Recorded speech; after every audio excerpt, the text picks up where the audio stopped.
Welcome to my channel Deep Sleep Mission-DSM. As we begin, I would be delighted if you could share your location in the comments below.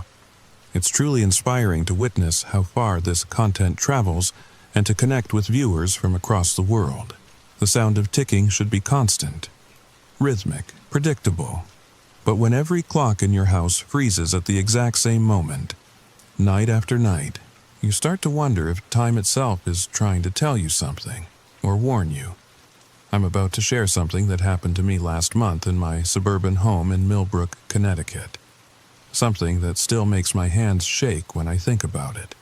If you're listening to this alone, especially if it's late at night, you might want to check your own clocks, just to be sure. And now, the story begins.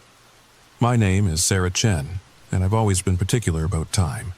Maybe it's because I work as an air traffic controller at Bradley International, where every second matters. Where being off by even 30 seconds can mean disaster. So, when I moved into my 2-story colonial on Elm Street last October, the first thing I did was synchronize every clock in the house.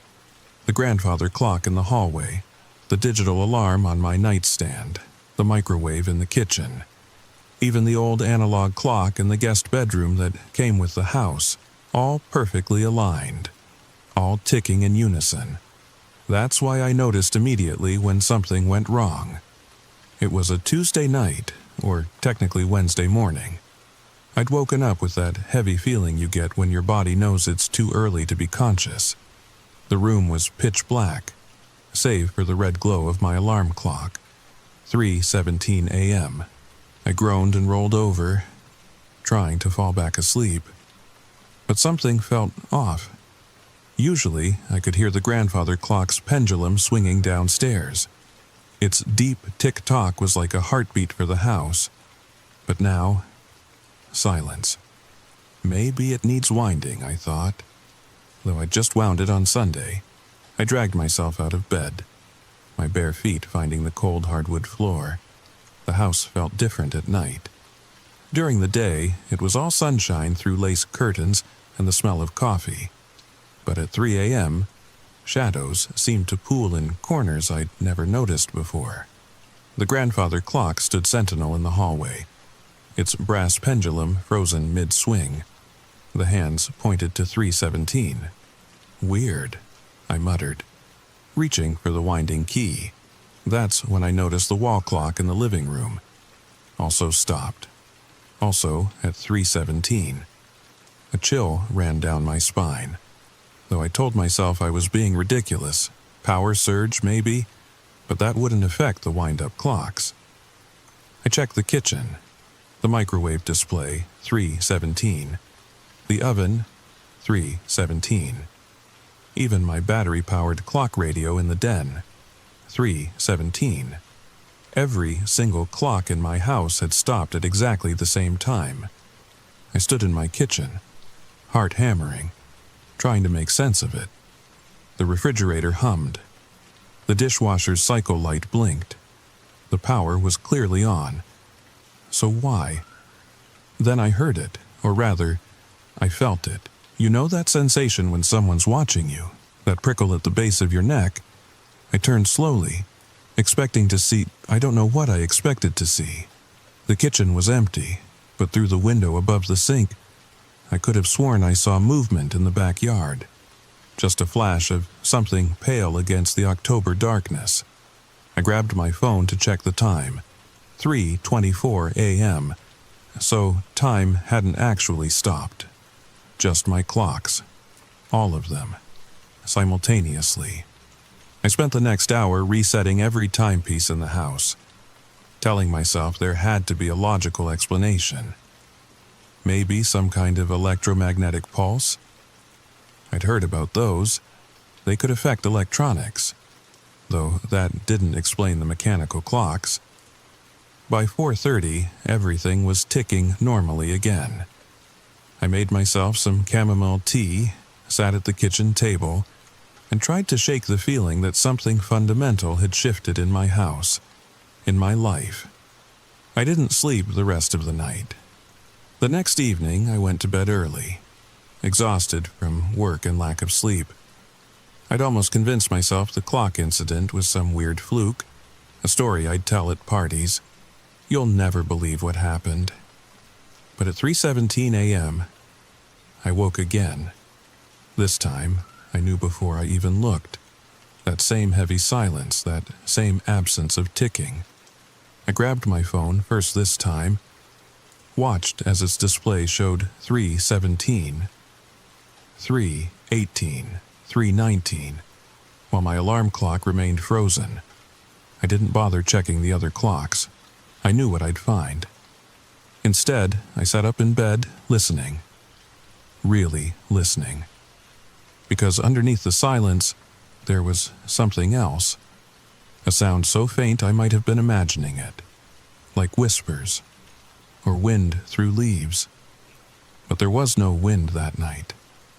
I crept to my bedroom window, peeled back the curtain just enough to peer outside. The street was empty, bathed in the amber glow of streetlights. But in my backyard, near the old oak tree, something moved, a figure, tall, impossibly thin, just standing there, facing my house. I stumbled backward, heart racing, and when I looked again, nothing. Just the oak tree's twisted branches casting shadows across the lawn. You're seeing things, Sarah. Sleep deprivation does that. But I couldn't shake what I'd seen, or thought I'd seen. The proportions had been all wrong. Too tall, too stretched. Like someone had taken a normal person and pulled them like taffy. I didn't reset the clocks that night. I just sat in my bedroom with all the lights on, waiting for dawn. The next day at work I made mistakes, small ones, but in air traffic control there's no such thing as a harmless error. My supervisor Tom pulled me aside. "Sarah, you okay? You seem distracted." I almost told him, almost said, "Every clock in my house stops at 3:17 a.m., and I think someone's watching me." But how crazy would that sound? "Just having trouble sleeping in the new house," I said instead. "You know how it is.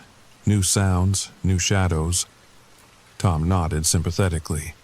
"Take the weekend, get some rest. This job requires you at 100%. That night, I tried something different. I set up my phone to record video, positioned it to capture both my alarm clock and the window. If something was happening, I'd have proof, but first, I did something else. I called my sister in Seattle. Emma picked up on the third ring.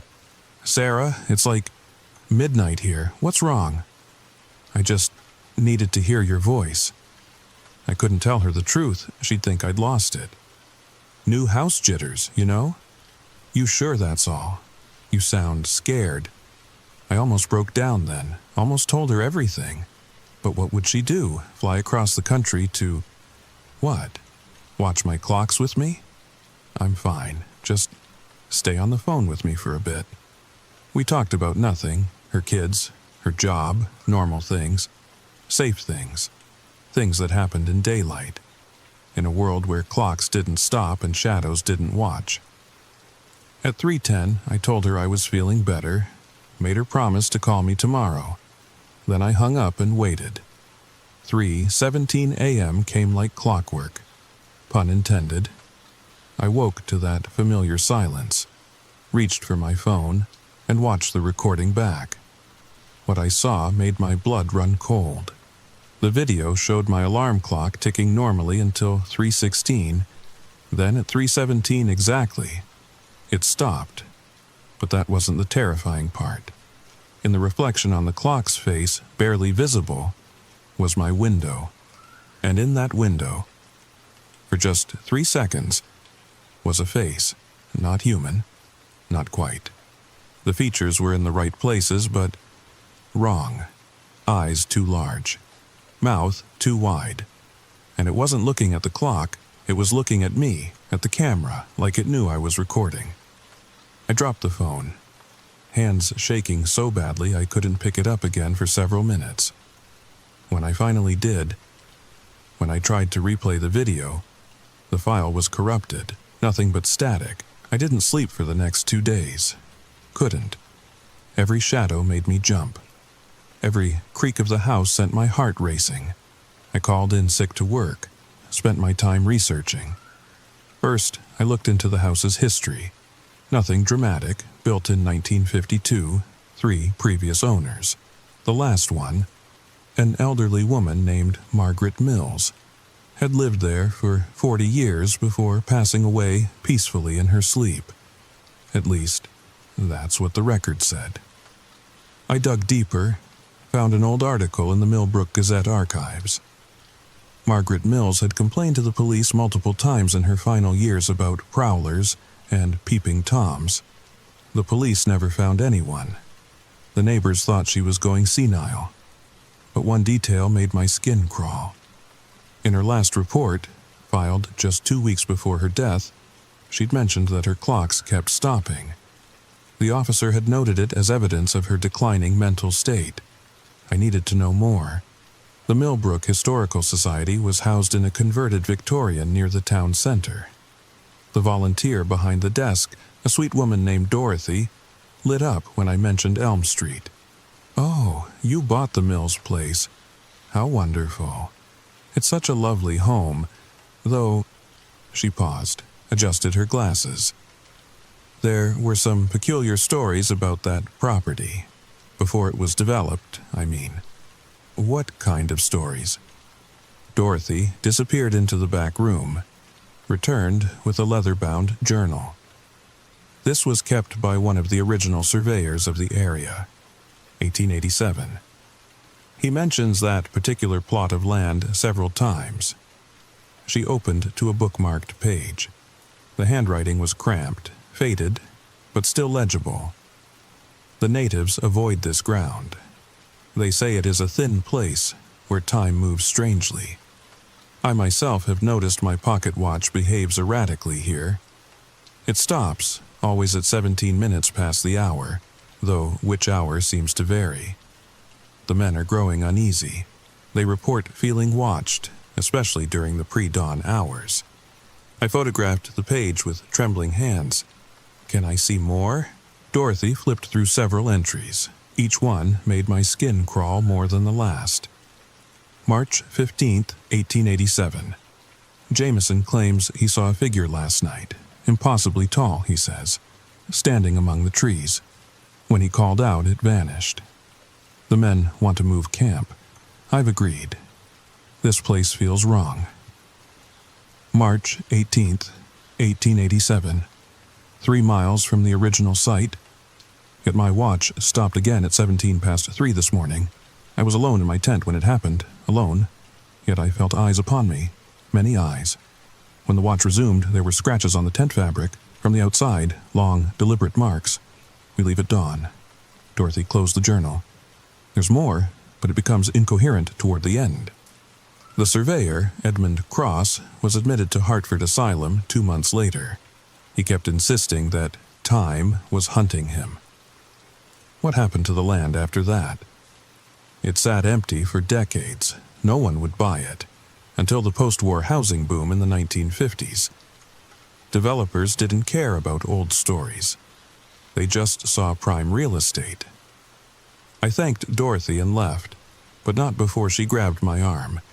"Dear, if you're experiencing anything unusual, there's someone you should talk to.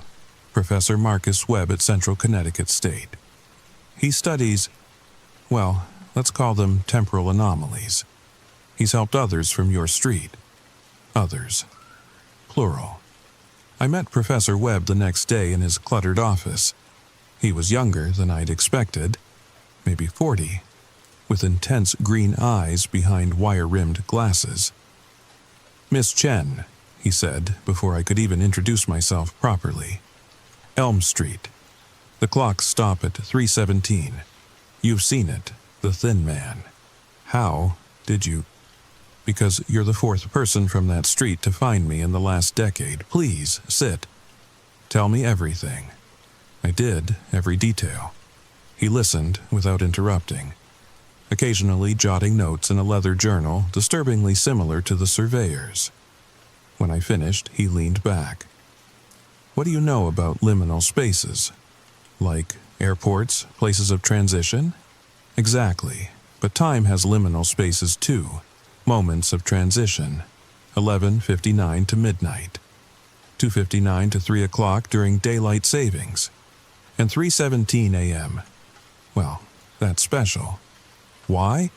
Nobody knows for certain, but across cultures, across centuries, 3:17 a.m. appears again and again. Deaths, disappearances, hauntings.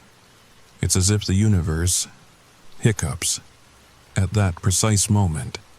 He pulled out a folder, spread photographs across his desk. My blood ran cold.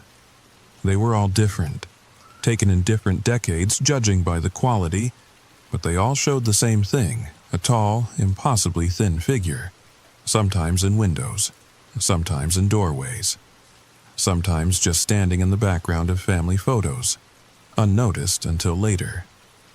"We call it the chronophage," he said quietly, "the time eater. It exists in the spaces between moments, feeding on temporal energy, and it's drawn to people like you. People like me, those who live by the clock, who measure their lives in precise increments. Air traffic controller, that's perfect for it. You're a beacon of temporal regularity in a chaotic world." He showed me more files, case studies. A train conductor in 1953 whose clocks stopped at 3:17. He was found 3 days later, aged 30 years overnight. A Swiss watchmaker in 1978 who reported similar experiences. She disappeared entirely, leaving behind only a room full of stopped clocks.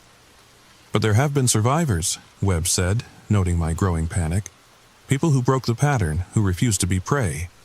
That's when he told me about the confrontation method, similar to what the waitress had said, but with more detail, more warnings. When you face it, and you must face it, you cannot show fear. Fear is temporal. It exists in the anticipation of future events. The chronophage feeds on that. You must exist purely in the present moment. No past, no future. Just now. He gave me a small device, looked like an old pocket watch. "This might help. It's been modified. When the clocks stop, click it 3 times. It won't stop the chronophage, but it might confuse it, give you an edge." I left his office with more questions than answers, but also with a strange sense of purpose. I wasn't crazy, I wasn't alone, and I wasn't helpless. That night, I didn't go home. I checked into the Holiday Inn near the highway, told myself it was just for one night, just to get some real sleep. But at 3:17 a.m., I woke in my hotel room. The digital clock on the nightstand was frozen. 3:17. The TV display, 3:17. My phone, the only timepiece still working, showed 3:22. It had followed me. I sat up, scanning the darkened room. The heavy curtains blocked any view outside, but I could hear something. Tap, tap, tap, like fingernails on glass. I knew I shouldn't look. Every instinct screamed at me to stay in bed, to hide under the covers like a child. But I had to know. I crept to the window, pulled the curtain back an inch. Nothing. Just the parking lot, empty except for a few cars. But on the window itself, on the outside, were marks. Long, thin scratches in the glass, fresh ones, still catching the light from the parking lot lamps, and in the reflection. Just for a moment, I saw it, standing behind me, inside the room. I spun around. Nothing there, but the bathroom door, which I'd definitely closed, was now open. Just a crack, just enough to see the darkness beyond. I grabbed my keys and ran, didn't even put on shoes, just ran, down the hallway, past the confused night clerk, out into the parking lot. I drove for an hour. No destination in mind, just away. Eventually, I pulled into a 24-hour diner off Route 84, ordered coffee with shaking hands, tried to think. Whatever this was, it wasn't tied to the house. It was tied to me now, following me, growing bolder. The waitress, a middle-aged woman with kind eyes, noticed my distress. "You okay, honey? You look like you've seen a ghost." I laughed. It came out hysterical. "Something like that." She sat down across from me, even though it was against policy. "Want to talk about it?" And for some reason, maybe because I was exhausted, maybe because she reminded me of my mom, I told her everything. The clocks, the figure, the scratches on the window. She listened without interrupting. When I finished, she was quiet for a long moment. "My grandmother used to tell stories," she said finally, "about things that exist in the spaces between seconds. Creatures that feed on time itself. She said they're drawn to people who are precise, punctual, people who measure their lives in minutes and seconds. That's..." I wanted to say crazy, but was it any crazier than what I'd experienced? She said they follow patterns, always appear at the same time, because that's when they're strongest, when time hesitates. The waitress stood up. She also said there's a way to break the pattern, but it's dangerous. "Tell me, you have to catch it. At 3:17, not hide, not run, face it. And when all the clocks stop, you have to be the one who makes time move again." I went home that morning, not because I was brave, because I was tired of running. If this thing, whatever it was, had attached itself to me, then running was pointless. I spent the day preparing, bought battery-powered lanterns, placed them throughout the house, set up 3 cameras, different angles, all with fresh memory cards, and in the center of my living room, I arranged every clock I owned in a circle, 13 in total, all synchronized. I also did something else, called my parents in Phoenix, told them I loved them, called Emma again, listened to my nephew laugh in the background. If this went wrong, I wanted those to be my last memories. Not fear, not darkness, love. I wrote a letter, sealed it, addressed it to Professor Webb. Inside, I detailed everything. If I disappeared, at least someone would know the truth. As night fell, I prepared myself mentally. No fear, Webb had said. Exist in the present. I practiced meditation techniques I'd learned years ago. Focused on my breathing, on the here and now. At 2:30 a.m., something unexpected happened. My doorbell rang. I peered through the peephole. Mrs. Patterson from next door stood on my porch, wearing a nightgown and slippers. Her eyes were vacant, staring. "Mrs. Patterson," I called through the door. "Are you okay?" "The clocks," she said, her voice flat, mechanical. "I heard them stop. Did you hear them stop, Sarah?" A chill ran down my spine. "Go home, Mrs. Patterson. Lock your doors." "It's almost time," she continued, as if I hadn't spoken. 17 past 3. It's always 17 past 3. Has been since I was a little girl. Since I lived on this street the first time. First time? Mrs. Patterson had told me she'd just moved here from Florida 2 years ago. "Tick-tock," she whispered. "Tick-tock. Time to feed the hungry minutes." Then she turned and walked away. Not toward her house, but down the street, into the darkness. I wanted to follow, to help, but I knew it was a trap, a distraction. The chronophage was already playing games. I went back to my circle of clocks, sat in the center, waited. 3 a.m. I sat in the center of the circle, watching the clocks tick in unison. My heart kept time with them, tick-tock, tick-tock. 3:10 a.m.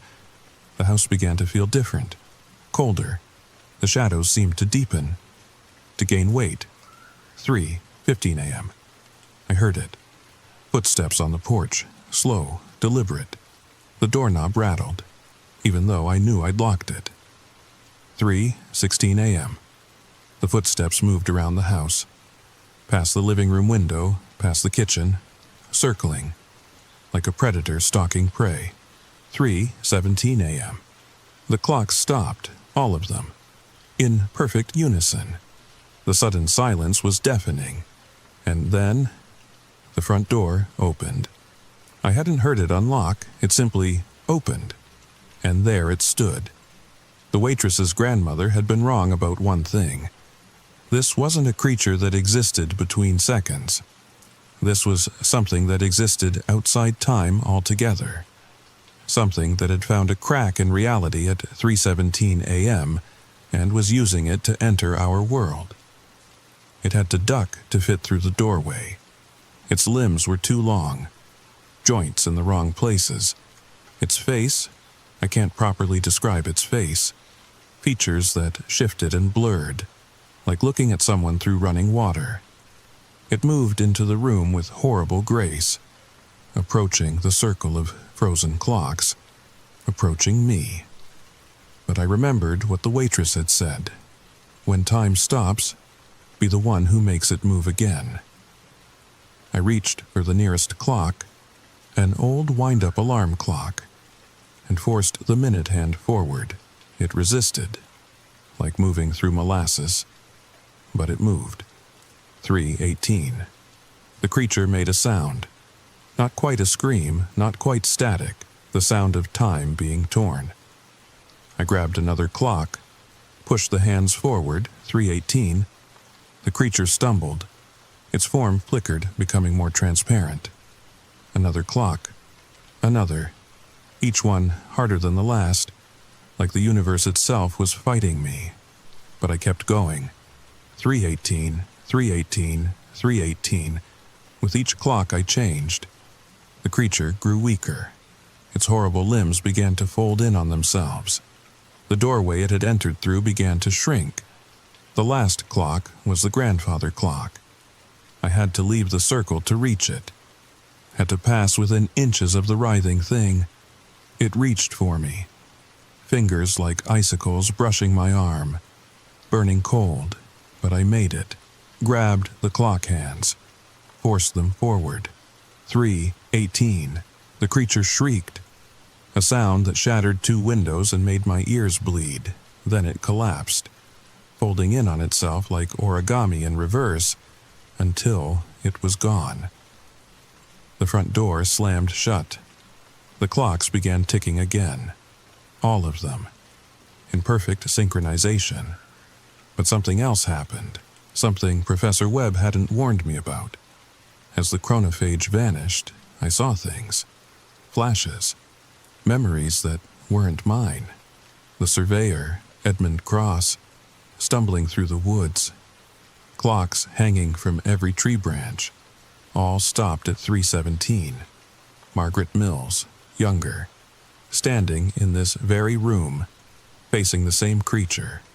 The Blackwood girl, Amy, but grown up now, teaching her own daughter to win clocks, to keep them running.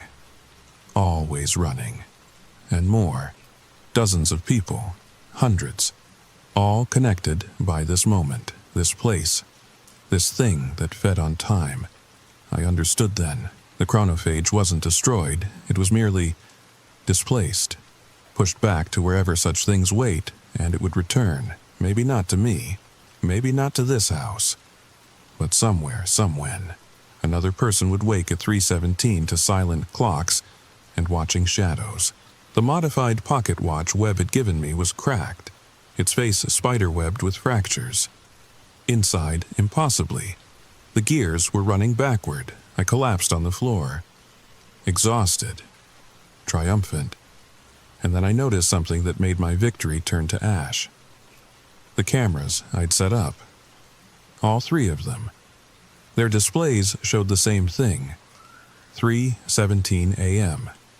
They'd been recording the whole time, but according to them, no time had passed at all, which meant there would be no evidence, no proof, nothing to show that any of this had been real. I checked the footage anyway, static, all of it. Nothing but static and, if you listened carefully, the sound of ticking clocks. It's been 3 weeks now. The clocks haven't stopped again. I sleep through the night, mostly, but sometimes, at 3:17 a.m., I still wake up and I listen, just to make sure they're still ticking, because I know something now, something that keeps me awake some nights. The creature wasn't unique. It was just one of many. pressing against the thin spots in reality, waiting for time to hesitate.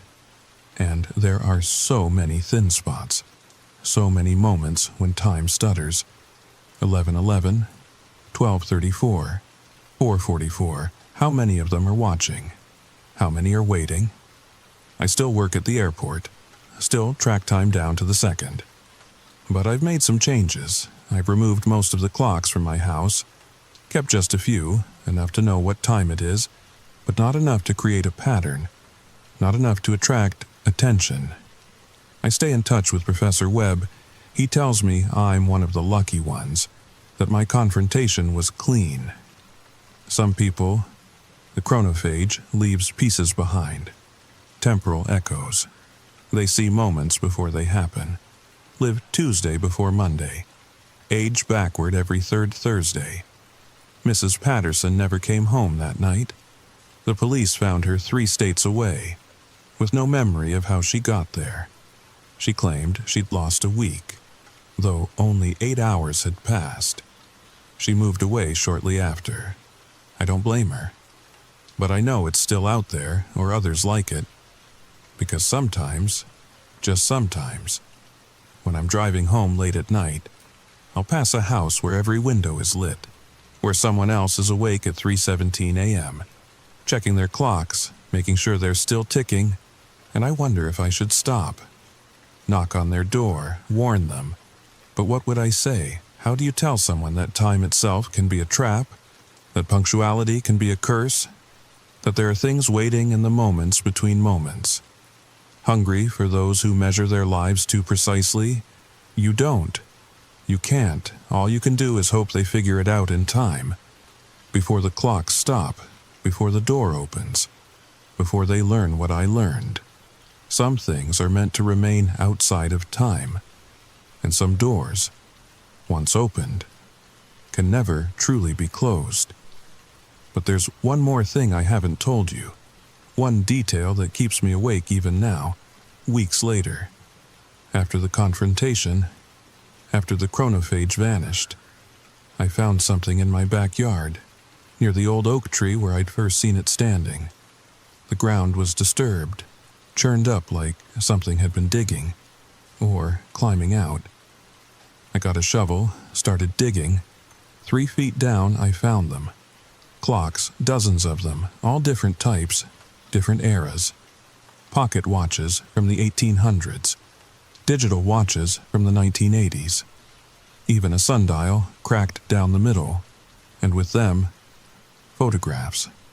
Faded, water-damaged, but clear enough to see faces. People I didn't recognize, but who all shared the same expression, the same hollow eyes of someone who'd seen time itself become predator. I brought them to Professor Webb. He went pale when he saw them. "Trophies," he whispered. "It keeps trophies. From the people it takes?" "No." His voice was barely audible. "From the ones who got away, the ones who fought back. These are warnings, or promises." He showed me something else then. A map of the United States covered in red pins. Hundreds of them, each marking a place where clocks had stopped at 3:17, where someone had encountered the chronophage. "It's not just one creature," he explained. "It's a species. They exist in the temporal breaks, the cracks in time, and they're spreading." "Why are you telling me this?" "Because you survived a direct confrontation. That makes you unique and dangerous to them." He leaned forward. "They'll remember you, Sarah. Your temporal signature is burned into their perception. They know you can hurt them. So, what do? Live your life, but stay vigilant. And if you ever meet someone else who mentions stopped clocks, strange figures, lost time, send them to me. We're building a network. Survivors, fighters. People who understand that time isn't just a measurement. It's a battlefield." I took his card, joined his network, started attending meetings in the basement of a Hartford library. Others like me, people who'd stared into the temporal abyss and lived. We share strategies, warning signs, Protection methods. Did you know salt disrupts temporal fields? That running water creates a kind of chronological static? That certain frequencies, 417 hertz specifically, can mask your temporal signature? I learned all this and more, became somewhat of an expert in temporal defense, even helped a few people, guided them through their own confrontations.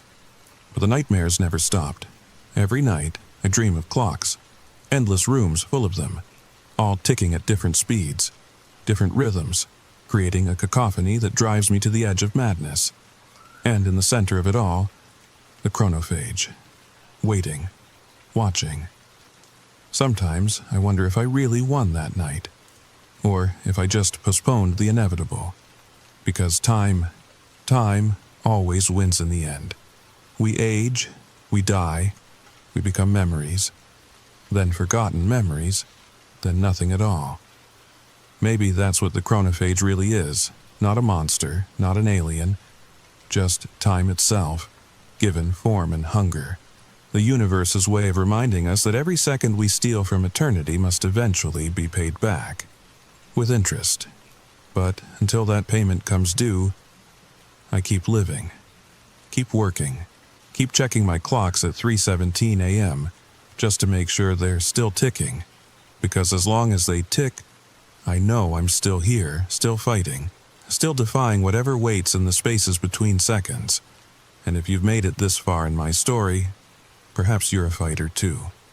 Perhaps you've noticed things, felt things, that don't quite fit into the normal flow of time.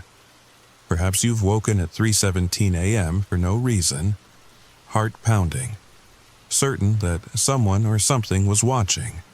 If so, you're not alone. We're out here. The temporal survivors, the clock watchers, the ones who know that time isn't just a river flowing in one direction, but an ocean with strange tides and stranger creatures swimming in its depths. Professor Webb gave me a phrase, a kind of motto for our group. Time is a predator, but we are not prey. Remember that. When the clocks stop, when the shadows grow long, when the impossible figure appears at your window, you are not prey.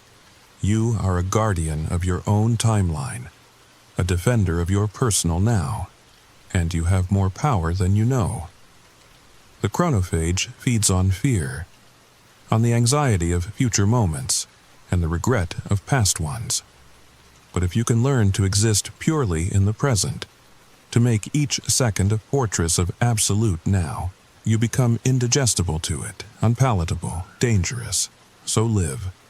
Live fiercely in each moment. Don't just watch time. Inhabit it, own it, make it yours. And maybe, just maybe, when the clocks stop at 3:17 a.m., you'll be ready. Sweet dreams. If you made it this far, check your clocks. Are they all showing the same time? Are they all ticking? Let me know in the comments.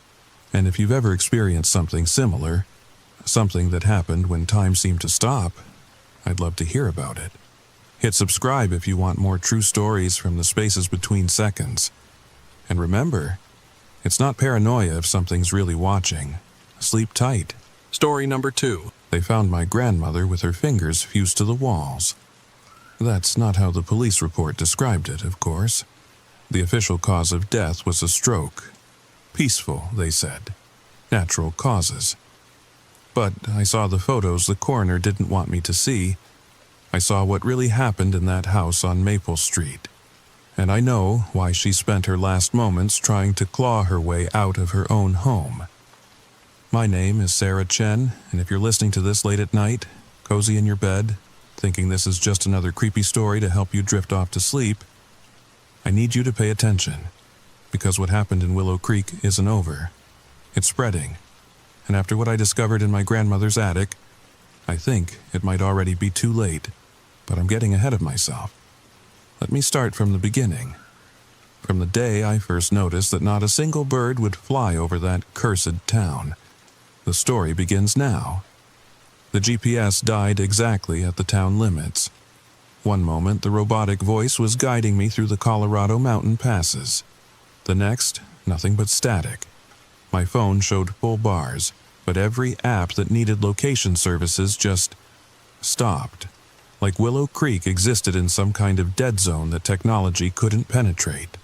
I pulled over at the rusted sign marking the town entrance. Population 2,847, it claimed, though the numbers looked like they'd been painted over multiple times. Each layer slightly different: 3,492, 2,901, 2,847, always decreasing, never growing. That's when I noticed the birds. A massive flock of crows approached from the south, their bodies a black cloud against the October sky. They flew in perfect formation until they reached the exact point where I'd stopped. Then, they split. Like water hitting an invisible wall, they veered sharply east and west, going miles out of their way to avoid flying directly over the town. I sat there for 10 minutes, watching. Sparrows did the same thing. A hawk circled 3 times at the boundary before turning back. Even a commercial plane seemed to adjust its flight path, though that had to be coincidence. Right? The wrongness of it made my skin crawl. Birds don't just avoid entire towns. Not without reason. I should have turned around right then. Should have called the lawyer, told him to handle everything remotely. But Grandma Rose had raised me for 3 years after my parents died. I owed her this much, to at least see her home one last time, to understand why she'd stayed in this place for 40 years, even after Grandpa died, even after everyone told her to leave. The drive into town took 12 minutes. 12 minutes of absolute silence. No birds singing, no dogs barking. Even my car seemed to run quieter, like the engine was afraid to disturb whatever slept here. Main Street looked like a Norman Rockwell painting that had been left in the sun too long. Everything was there. The general store, the diner, the barber shop with its spinning pole, but the colors were wrong. Faded, like the whole town was holding its breath. I parked outside Milligan's general store. Needed supplies, and needed to feel normal for a minute. The bell above the door sounded too loud in the silence. "You must be Rose's granddaughter." I jumped. The woman behind the counter had appeared without sound, silver hair perfect, wearing a tracksuit that probably cost more than my rent. Her smile was warm, but her eyes were measuring me. "I'm Margaret Milligan. Your grandmother told me all about you, Sarah." She came around the counter, movements too smooth for someone her age. "We've been expecting you." "Expecting me?" "I only decided to come yesterday." Her smile widened. "Rose said you'd come. Said you'd need to understand. She left something for you, but promised you'd stop here first." She reached under the counter and pulled out an envelope. My name was written on it in Grandma's shaky handwriting. Inside, a single key and a note. "Sarah, my dear, don't go in the attic until you understand. The birds know. Watch them. Learn why. And whatever you do, don't breathe with it. Rose." "Breathe with what?" I asked. Margaret's face went carefully neutral. "Best you get settled first. The house is on Maple Street, 3rd on the left. Your grandmother was particular about timing. Said you'd know when you were ready." She walked me to the door, her hand on my elbow just firm enough to be guiding rather than friendly. "One more thing, Sarah. The town has rhythms, patterns. You'll notice them soon enough. When you do..." She squeezed my arm. "Try not to join them." The house squatted on Maple Street like it was trying to sink into the earth. Sage green paint peeling at the edges, windows dark despite the afternoon sun. The other houses on the street looked similar, maintained but abandoned, lived in but lifeless. I used the key from the envelope. The door opened with a sigh that sounded almost human. Inside, time had stopped the day Grandma died. Her reading glasses lay folded on a library book. The respiratory system of Colorado cave formations. Her crossword puzzle waited on the kitchen table, nearly finished. A coffee cup with lipstick marks sat in the sink, unwashed. but it was the walls that made me step back. Every surface was covered in something. At first, I thought it was water damage. Dark stains spreading from the corners where walls met ceiling, but the patterns were too regular, too deliberate. Like veins under skin, they pulsed with a rhythm I could almost detect. No. Trick of the light. Old house, old pipes. I was letting the strange bird behavior get to me. I spent the rest of the day doing normal things. Unpacking, making lists, calling the utility companies. Pretending I couldn't hear the house settling around me with sounds that seemed too organic for wood and plaster. The sun set at 6:47. I know because that's when every light on the street turned on simultaneously. Not gradually, like people coming home from work. All at once, like synchronized breathing. I made soup from a can, ate, watching the street through the kitchen window. Nothing moved out there. No cars. No people walking dogs. Just empty sidewalks and lit windows that revealed nothing of the lives inside. At exactly 9 p.m., the lights went out. All of them. Every house on the street going dark in the same instant. Except mine. I stood at the window, soup bowl forgotten, watching the darkness. That's when I saw them. Figures standing in the street, not moving, not talking. Just standing there, faces turned up toward my lit windows. Dozens of them. Waiting. I turned off my lights with shaking hands. Stood there in the dark, holding my breath. When I finally worked up the courage to peek through the curtains again, the street was empty. Sleep came in fragments. The house made sounds no house should make. Wet sounds, organic sounds. And underneath it all, a rhythm. Like breathing, but deeper. Slower. Coming from everywhere and nowhere. At 3 a.m. exactly, I gave up on sleep. That's when I heard it clearly for the first time. The sound that would haunt me forever. The sound that explained why birds wouldn't fly over Willow Creek. The entire house was breathing. I lay rigid in bed, every muscle tense, counting. In, hold, out, 15 breaths per minute, exactly. The walls expanded and contracted with each cycle, so subtle you'd miss it if you weren't looking. But once you noticed, I grabbed my phone, started recording.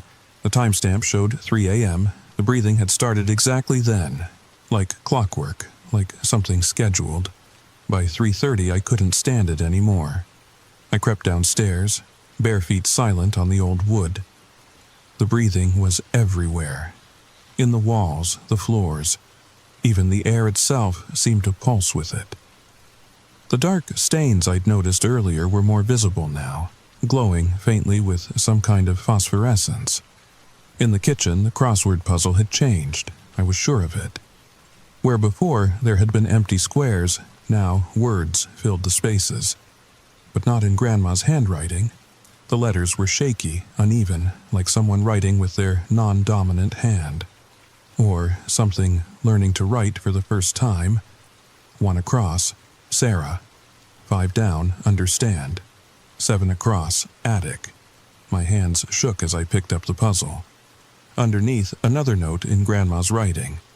When it knows your name, you're running out of time. The breathing seemed to intensify, walls flexing more visibly. And then I heard something else. Whispers. Not words exactly, but patterns in the air between breaths. Like voices speaking in frequencies just beyond human perception. I looked at the key Margaret had given me. Not the house key, a different one. Older, the kind that might open an attic door. Every instinct screamed at me to leave. Pack up, drive away, never look back. But those figures in the street, they'd been waiting for something. And the birds knew something I didn't. I had to understand. The stairs to the second floor creaked with each step, but the sound was swallowed by the breathing. It was louder up here, more insistent. The phosphorescent veins in the walls pulsed brighter, creating a network of light that led to one door at the end of the hall. The attic. The key fit perfectly. The door swung open to reveal a pull-down ladder already extended. waiting. The smell hit me first. Sweet and chemical, like overripe fruit mixed with formaldehyde. The breathing was deafening up here, coming from all directions. I climbed the ladder, phone flashlight cutting through the darkness. What I found there changed everything I thought I knew about the world. The attic wasn't an attic anymore. It was alive. The walls, ceiling, and floor were covered in tissue. Not like wallpaper or insulation, actual living tissue. It pulsed with the breathing, wet and glistening in my phone's light. Veins as thick as garden hoses ran through it, pumping something dark and viscous. But that wasn't the worst part. The worst part was the photographs. Hundreds of them, pressed into the living walls like specimens in amber. All of them showed the same thing. People standing in their homes, smiling at the camera. Normal family photos. Except their fingers were sunk into the walls behind them. Their skin had the same phosphorescent glow as the veins in my grandmother's house. And their eyes were completely black. I found one of Grandma Rose, recent based on her age. She stood in this very attic, both hands pressed against the breathing walls, that same terrible smile on her face. But her eyes still had color, still had life. At the bottom, in her handwriting, day 14,234. Still myself. Still fighting. 40 years. She'd been fighting this for 40 years. A wet sound made me turn. In the corner, where the tissue was thickest, something pushed through the wall. A hand. Human, but wrong. Too many joints. Fingers that bent in impossible directions. It beckoned to me. That's when the whispers became words. "Sarah." The voice was made of hundreds of voices, all speaking in unison. "We've been waiting for you." I scrambled backward, nearly falling down the ladder. The hand stretched further from the wall, followed by an arm, a shoulder. A face began to push through the tissue. Features blurred and shifting like someone underwater. "Don't run," it whispered. "We need you. The town needs you. Just like it needed Rose." I ran. Down the ladder, through the hall, down the stairs. The house groaned around me, walls flexing, trying to block my path. The front door wouldn't open. The windows were sealed. The breathing grew faster, angry. Finally, I remembered the back door. Burst through it into the pre-dawn darkness. Ran to my car, fumbling for keys. That's when I saw them again. Every resident of Willow Creek stood in the street. Hundreds of them. All breathing in perfect unison. 15 breaths per minute. Their eyes reflected the phosphorescent glow from the houses, and they were all smiling. "She's not ready," one of them said. Margaret Milligan stepped forward from the crowd. "But she will be. They always are in the end." I got in my car, locked the doors, started the engine. But as I drove through those crowds of breathing people, I understood something terrible. My own breathing had synced with theirs. I was already becoming part of it. I made it 3 miles out of town before the seizure hit.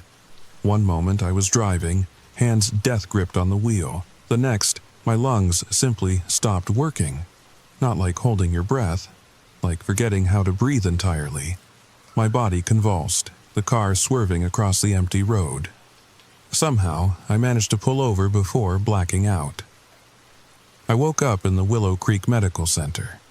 Clean white walls, smell of antiseptic, normal hospital sounds. For a moment, I thought I'd imagined everything. Then I tried to sit up and realized I was strapped to the bed. "Please don't struggle." Dr. Patricia Hendricks stood at the foot of my bed, clipboard in hand. Middle-aged, kind eyes, looking exactly like a small-town doctor should. Except for the way she breathed. That same measured rhythm. 15 breaths per minute. "What did you do to me?" She pulled up a chair, sitting close enough that I could see the faint phosphorescent veins under her skin. "We didn't do anything, Sarah. Your body did it to itself. You tried to leave while synchronized. The breathing doesn't like that. The breathing, that's what we call it, though it has older names. The Arapaho who lived here centuries ago called it the Earth's lung. The miners in 1962 called it the devil's breath before they were absorbed. She unstrapped my arms, helping me sit up. Your grandmother never told you the real story, did she? She wanted to protect you. Thought if you never knew, you'd never be claimed. Claimed? Dr. Hendricks went to the window, gesturing for me to join her. Outside, Willow Creek looked perfectly normal in the morning sun. People walking dogs, kids riding bikes, a postman making deliveries.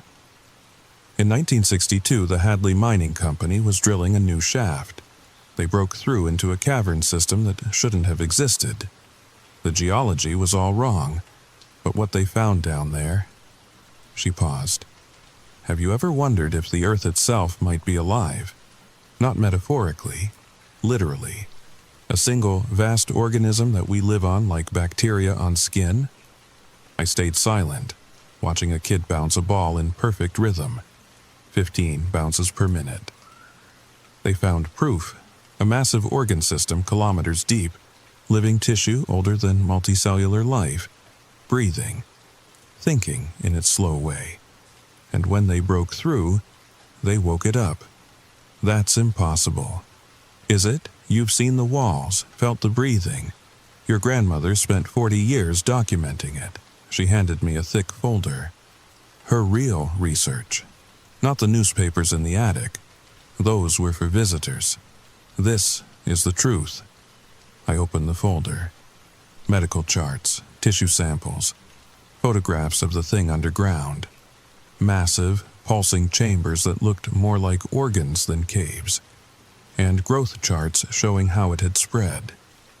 It started with the miners, Dr. Hendricks continued. They breathed in the spores, microscopic, undetectable. Within days, they were synchronized. Within weeks, they were changing.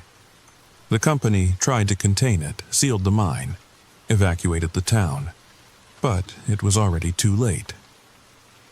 A photograph showed miners standing at the shaft entrance. Their skin had that telltale glow. Their fingers were fused together. Their smiles were too wide. It spread through the groundwater, through the air, through the very earth beneath the town. Everyone who stayed more than a few days became infected, synchronized, part of the greater organism. Then why aren't you all like those things in the walls? She smiled sadly. Because we learned to manage it, to live with it instead of fighting it. The breathing doesn't want to destroy us. It wants to incorporate us, to add our consciousness to its own. Some of us found ways to maintain our individuality while still being part of the collective. Your grandmother was one of the best at it, but she died. Her fingers were fused to the walls. After 40 years of resistance, 40 years of fighting to stay herself while keeping the town secret. She was tired, Sarah, and when she knew you were coming, she made a choice, gave herself to the breathing completely so she could speak to you through it, guide you. I thought of the crossword puzzle, the messages, the hand reaching through the attic wall. That was her, part of her. Filtered through the collective consciousness. She's in there along with hundreds of others. They're not dead, they're transformed. Part of something vast and ancient and patient. Why the birds? I asked suddenly. Why won't they fly over? Dr. Hendricks actually laughed. Because they're smarter than us. They can sense what Willow Creek really is. A single massive organism wearing the disguise of a town. Every building is an organ. Every street is a vein, and we're the cells that keep it functioning. She stood, checking her watch. It's almost noon, time for Margaret to explain the rest. She's waited 60 years for someone like you, someone like me, someone with Rose's bloodline, Rose's resistance, someone who can lead the next generation of the Watch. She opened the door. The breathing is growing stronger. spreading further. We need someone who can help us maintain the balance, or decide if it's time to let it wake up completely. Margaret Milligan waited in the hospital lobby, still in her tracksuit, still smiling that measuring smile. "Ready for the truth, dear?" she asked. "All of it?" I thought about running, but my breathing was still synchronized. 15 breaths per minute. I was already trapped. "Show me," I said. She led me to the old mining museum, down into the basement, through a door marked "Authorized Personnel Only," down stone steps that predated the town, into darkness that breathed. The cavern opened up like a cathedral made of flesh. The walls pulsed with that familiar rhythm. Veins of light traced patterns too complex for human minds to follow. And in the center was the heart. It was the size of a house. A massive, beating heart of living tissue suspended in the cavern by thick tendrils that disappeared into darkness. Each beat sent waves of phosphorescent fluid through veins as thick as tree trunks. The sound was deafening. Not just heard, but felt, vibrating through every bone in my body. Beautiful, isn't it? Margaret stood beside me, her face rapturous in the pulsing light. The heart of Willow Creek, the true town center. Others emerged from the shadows. Dr. Hendricks, Tom Garrett from the water plant, the postman I'd seen earlier, about 20 people in all, each breathing in perfect sync with the massive heart. "We are the Watch," Margaret continued. "The conscious cells in this greater organism. We guide its growth, shape its dreams, keep it stable. And if you fail," a new voice answered, young, clear, wrong. A girl stepped forward, maybe 10 years old, but her eyes were ancient. When she breathed, the heart seemed to match her rhythm, not the other way around. "I'm Emma," she said. "I was born here. Born breathing with it.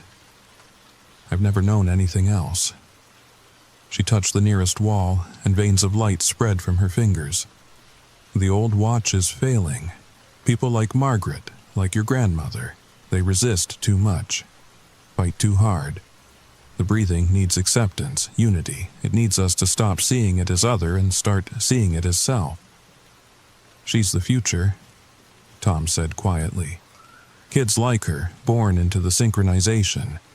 They don't fight it because they don't know there's anything to fight." "But we need a bridge," Margaret added. "Someone who understands both worlds. Someone who can help the transition happen smoothly. Rose chose you, Sarah. Brought you here knowing what you'd find. I didn't choose anything. I backed away, but the cavern had no exit anymore. The entrance had sealed, flesh flowing over stone. Your grandmother's final gift," Emma said, producing a small vial from her pocket. "Her extracted consciousness. 40 years of memories and knowledge about the breathing. Drink this, and you'll understand everything she understood, know everything she knew." The vial glowed with that familiar phosphorescence. Inside, something swirled like smoke. "Or don't," Margaret said. "Try to leave, fight the synchronization, end up like the others who resisted too hard, absorbed completely, consciousness scattered through the collective until there's nothing left of who you were. Those are my only choices. Join you or disappear. There is another option." The voice came from the heart itself. Not heard but felt, vibrating through the cavity of my chest. The watch members fell to their knees, but I remained standing, transfixed. The heart's surface rippled, and a face emerged. Not human. Not anything that had ever been human, but somehow familiar. "You could choose to wake me fully," it said. "For 60 years I have slept, dreamed, grown slowly, but with the right catalyst, someone of Rose's bloodline, willing to give themselves completely, I could wake, could rise, could spread beyond this valley." "No," Margaret struggled to her feet. The balance must be maintained if it wakes fully. If I wake fully, the heart continued, I will transform your world. No more hiding, no more pretending. Humanity will breathe as one, think as one, be as one. The loneliness of individual consciousness will end. You will be part of something magnificent. And everything human will die, Dr. Hendricks whispered. Will it, or will it evolve? Your grandmother wondered the same thing for 40 years. In the end, she chose to join me rather than decide. But you're stronger. You could choose for everyone. The vial in Emma's hand pulsed brighter. I thought about the birds, wise enough to avoid this valley, about the families who'd fled over the decades, about my grandmother, fighting for 40 years to maintain her identity. But I also thought about the loneliness of modern life, the isolation, the disconnect between people even as we lived closer together than ever. Was individuality really worth protecting if it meant being forever alone in our own skulls? I need time, I said. Time is what I have most of, the heart replied. I have slept for millennia. I can sleep a while longer, but not forever. The watch weakens. The young ones, like Emma, feel the pull toward unity. Soon, someone will choose. Better it be someone who understands the weight of that choice. The entrance reopened. Suddenly, I could leave. Take the vial. Emma pressed it into my hand. Learn what Rose knew, then decide. I stumbled out of the cavern, up the stairs into the blazing afternoon sun. The town looked different now that I knew what lay beneath. Every building breathed. Every street pulsed with hidden veins. Every person was a cell in something vast and alien and terrifyingly patient. I made it back to Grandma's house, my house. Sat at the kitchen table where she'd done her crosswords for 40 years, fighting to stay herself. The vial glowed on the table before me. Inside was everything she'd learned, everything she'd fought for and against. All I had to do was drink it, and I'd understand. But understanding meant accepting, meant becoming part of Willow Creek forever. My phone buzzed. A text from an unknown number. The birds are starting to forget why they avoid us. Generation by generation, the memory fades. Soon, they'll fly over again. When they do, it will be too late to choose. M. I held the vial up to the light. Such a small thing to hold such enormous consequences. That was 3 days ago. I'm still here. Still breathing 15 breaths per minute. Still human, mostly. The vial sits on my nightstand, unopened but always present. Every morning, I wake up thinking today will be the day I decide. Every night, I fall asleep to the sound of the house breathing around me. The watch has accepted my indecision. For now, they know I can't leave. No, eventually I'll have to choose. Emma visits sometimes, telling me about the peace of total unity. Margaret shares stories of those who fought to stay human and what it cost them. And late at night, when the breathing is loudest, I hear my grandmother's voice in the whispers between breaths. Not words, just presence, letting me know she's there, part of something vast and patient and waiting. The birds still refuse to fly over Willow Creek. But yesterday, I saw a crow land on the town limit sign, just for a moment. Testing. The memory is fading, the protection growing thin. Soon, someone will have to choose. Wake it fully or find a way to kill it. Unite with it or destroy it. There's no middle ground anymore, if there ever was. So, I sit here in my grandmother's house, in this town that breathes, holding the key to humanity's future in a small glass vial, knowing that whatever I choose, the world will never be the same. The really terrifying part? The longer I stay, the more the unity makes sense. The more the loneliness of individual thought feels like a burden rather than a gift. The more I understand why Emma smiles that ancient smile. Maybe that's how it wins. Not through force or fear, but by offering something we all secretly want. Connection, unity, an end to the terrible isolation of being trapped in our own minds. Or maybe that's just the spores talking. After 3 weeks of breathing with it, I can't tell anymore. If you're listening to this, if you're lying in bed wondering if this is real, do me a favor. Tomorrow, watch the birds. See if they avoid certain places. See if they remember dangers that humans have forgotten. Because if they've started flying over your town, if they've forgotten why they once stayed away, then you're already breathing with it. You just don't know it yet. Sweet dreams. And remember, when you wake at 3 a.m. to the sound of breathing that isn't yours, don't match the rhythm. Don't join the synchronization. Unless, of course, you're ready to be part of something bigger. Something patient. Something that's been waiting so very long to wake up. The choice, in the end, is yours, just like it's mine. The vial glows on my nightstand as I speak these words, calling, promising, waiting. 15 breaths per minute, in, hold, out, forever.